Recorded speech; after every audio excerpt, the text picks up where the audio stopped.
Hello viewers, welcome back to my channel. পুতুল জানা simple ব্লগের পক্ষ থেকে সকল দর্শক বন্ধুদের স্বাগত জানিয়ে আজকের রেসিপি শুরু করব।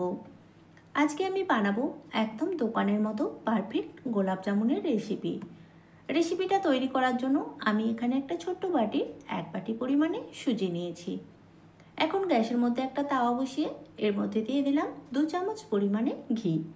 আমি এখানে ঘি নিয়েছি, তোমরা ঘিয়ের জায়গায় রিফাইন্ড অয়েল কিংবা বাটারও ইউজ করতে পারো। এখন এই ঘিয়ের মধ্যে দিয়ে দেবো 2 কাপ পরিমাণে লিকুইড দুধটাকে আমি আগে থেকেই জাল করে ঠান্ডা করে নিয়েছি।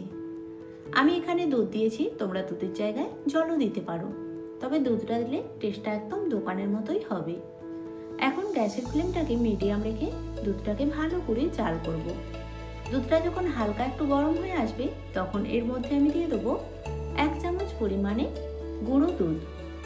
এখন লিকুইড দুধের সাথে গুঁড়ো দুধটাকে ভালো করে গুলিয়ে নিতে হবে, তারপরে এটাকে ভালো করে জাল করব।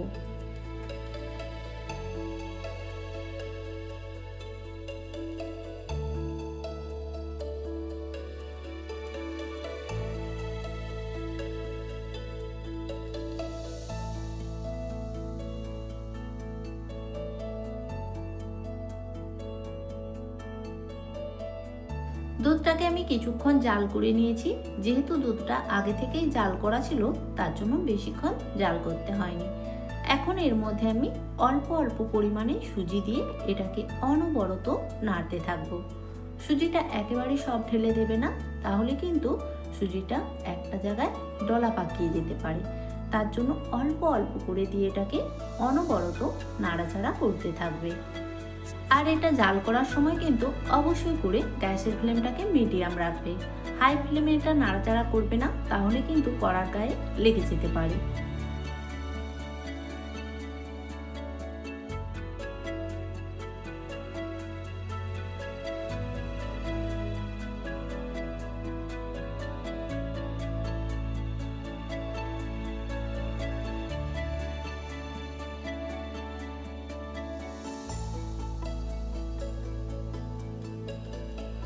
সুজিটা দেখো অনেকটাই ঘন হয়ে গেছে। এখন আমি এর মধ্যে দিয়ে দেবো 1 চামচ পরিমাণে চিনি। চিনিটা আগে দুধের সাথে দেওয়ার দরকার ছিল, আমি ভুলে গিয়েছিলাম, তাই এখন দিয়ে দিলাম। আবারও সমস্ত কিছু খুব ভালো করে একটু মিক্স করে নেব। আর এটা মিক্স করতে করতে দেখবে কড়ার গা থেকে এই ডোটা খুব ভালোভাবে উঠে চলে আসবে। সেই পর্যায়ে ভাববে যে এটা একদম পুরোপুরিভাবে রেডি হয়ে গেছে। এখন এটাকে আমি একটা প্লেটের মধ্যে তুলে নিয়ে ঠান্ডা করতে দেবো। এদিকে মিষ্টির জন্য আমি একটা শিরা তৈরি করব। তার জন্য নিয়েছি 1 কাপ পরিমাণে চিনি। 1 কাপ চিনির মধ্যে দিয়ে দেবো 2 কাপ পরিমাণে জল আর চিনির পরিমাণটা যদি ঠিকঠাক থাকে তাহলে কিন্তু শিরাটা একদম পারফেক্ট হবে। টেস্টের জন্য দিয়ে দিলাম 2 ফাটানো এলাচ আর দিলাম সামান্য একটু পাটালি গুড়। এখানে কিন্তু গুড়টা পুরোপুরিভাবে অপশনাল, তোমরা চাইলে দিতেও পারো আবার নাও পারো, তবে গুড়টা দিলে টেস্টটা ভালো আসে আর শিরার কালারটাও কিন্তু খুব সুন্দর আসে। এখন এটাকে আমি জাল করে নেব। আর জাল করার সময় কিন্তু গ্যাসের ফ্লেমটাকে মিডিয়াম রেখে এটাকে জাল করবে। হাই ফ্লেমে জাল করতে যাবে না, তাহলে কিন্তু শিরাটা একদমই ভালো হবে না। এদিকে শিরাটা রেডি হতে থাক, ততক্ষণে আমি ওদিকে সুজির ডোটাকে ভালো করে মেখে নেব। সুজিটা কিন্তু এখনো পুরোপুরিভাবে ঠান্ডা হয়নি, উষ্ণ উষ্ণ গরম আছে। এই অবস্থাতেই কিন্তু মাখতে হবে। এখন এর মধ্যে আমি দিয়ে দিলাম 1.5 চামচ পরিমাণে কর্নফ্লাওয়ার। মাপটা তো বলেই দিলাম, 1 বাটি সুজির মধ্যে আমি দিলাম 1.5 চামচ পরিমাণে কর্নফ্লাওয়ার।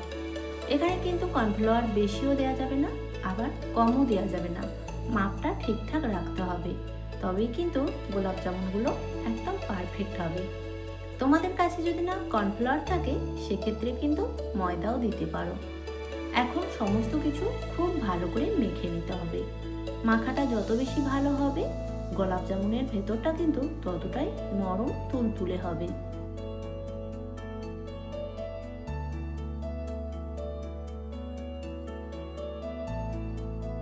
সুজির ডোটাকে দেখো খুব ভালো করে আমি মেখে নিয়েছি।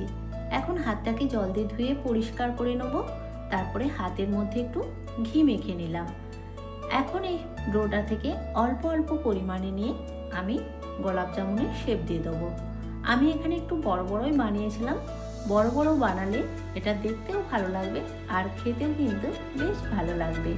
তো দেখো, এগুলো শেপ দেওয়ার সময় কিন্তু এর গাটা একদম যেন তেল তেলে হয়, কোনো জায়গায় কিন্তু ফাট থাকলে হবে না, তাহলে গোলাপ জামুনগুলো ফেটে যেতে পারে। তো চলো আমি এইভাবে প্রত্যেকটা গোলাপ জামুন শেপ দিয়ে নেব।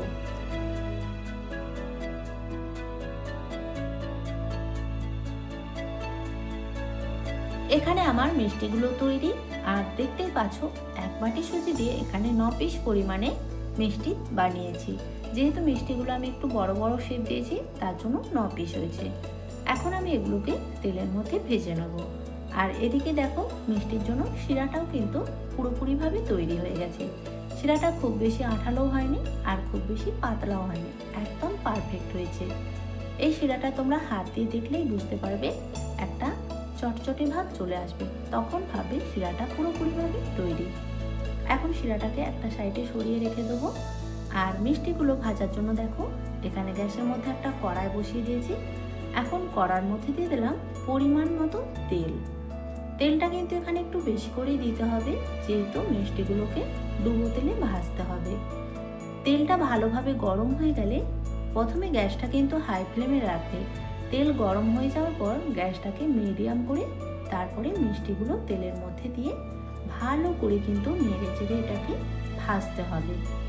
হাই ফ্লেমে ভাজতে যাবে না, তাহলে কিন্তু অল্প সময়ের মধ্যে মিষ্টির গাগুলো লাল হয়ে যাবে আর ভেতরটা কিন্তু কাঁচা রয়ে যাবে।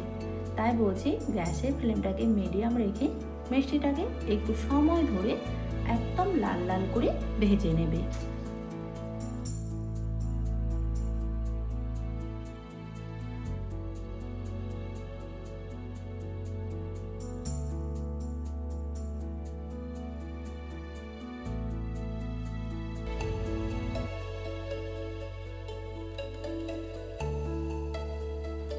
তো দেখো, মিষ্টিগুলো আমার ভাজা হয়ে গেছে, আর দেখতেই পাচ্ছ একটা মিষ্টির গাও কিন্তু আমার ফেটে যায়নি। আর এখন আমি মিষ্টিগুলোকে তুলে একটা প্লেটের মধ্যে রেখে দেবো। আর আমি ঠিক এইরকম লাল লাল করে ভেজেছি, তোমরা চাইলে এর থেকে বেশিও লাল করে নিতে পারো, কোনো অসুবিধা নেই। আর দেখো, এখনই দেখতে কতটা সুন্দর লাগছে। তো চলো আমি এখন এগুলোকে মিষ্টির শিরার মধ্যে দিয়ে দেবো। শিরাটা এখানে হালকা গরমই আছে, ঠান্ডা হয়ে গেলে সেক্ষেত্রে হালকা একটু গরম করে নিতে হবে। এখন মিষ্টিগুলোকে শিরার মধ্যে দিয়ে হালকা একটু নেড়ে চেড়ে এটাকে ঢাকনা দিয়ে ঢেকে আমি জাস্ট 20 মিনিটের জন্য এইভাবেই রেখে দেবো।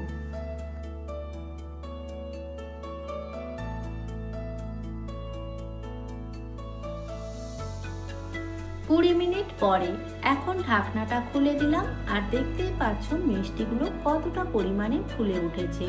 তো জায়গাটা আমার এখানে একটু ছোটই হয়ে গেছিল, তো চলো কোনো ব্যাপার নয়।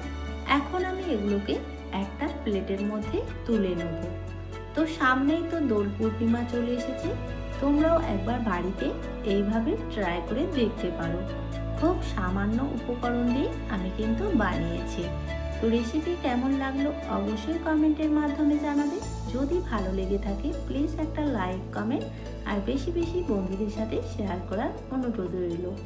আর আমার চ্যানেলে যদি নতুন বন্ধু হয়ে থেকো প্লিজ চ্যানেলটাকে সাবস্ক্রাইব করে পাশে থাকার অনুরোধ রইল। আর মিষ্টিগুলো কিন্তু খুব নরম আর তুলতুলে হয়েছিল, তো দেখেই নিশ্চয়ই তোমরা বুঝতে পারছো। তো আজকের মতো এখানেই টাটা, সবাই ভালো থেকো, সুস্থ থেকো।